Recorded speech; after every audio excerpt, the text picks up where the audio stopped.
terms of linking ethics to racial stereotypes and discrimination, there are two factors that I think we really need to recognize. One is that if we're looking at what constitutes being ethical, can we be clear that cannot be separated from the concept of stakeholder inclusion? Let me state the obvious. By stakeholders, I am looking at everything from your employees to your clients to your suppliers to the community you impact and the like.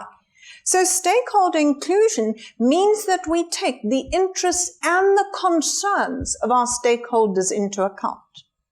The minute we start with racial stereotypes, with the discrimination that goes with that, we start to skew how we even interpret, how we even view those concerns and those interests. And it lends itself very easily to turning into exclusionary behavior rather than being inclusive.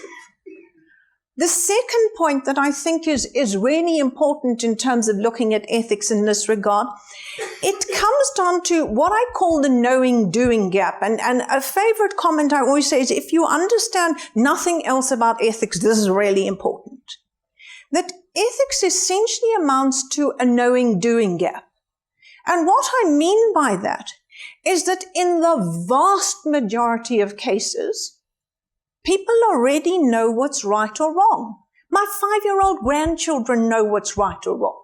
This is not a mystery. And there are some ethical dilemmas that we can park on the side, but taking it a step further, can we recognize that misconduct is very, very rarely the result of an absence of knowledge? You know, I always use the silly but very real example as saying, you know, when the taxi driver stopped for jumping the red traffic light, I mean, she doesn't say, oh my goodness, really? You mean you stop in this country at red lights? You know, I mean, and I think we need to be clear about that. In the vast majority of cases, recovering racist or not, do we know it's wrong? Hell yes. That's not the primary challenge. Let me emphasize that knowledge is backed up, as Dudu introduced, by fantastic legislation, of course, primarily our Constitution. The challenge we have is that knowledge doesn't always translate absolutely perfectly into behavior. If it did, I mean, yay, that's what we want. But often that knowledge, there's a sort of great big chasm between the knowledge and the action. So in terms of an ethical perspective on this, let me share with you that I think what can be improved in terms of how we manage ethics in all our organizations, can we recognize that we don't need to add more knowledge.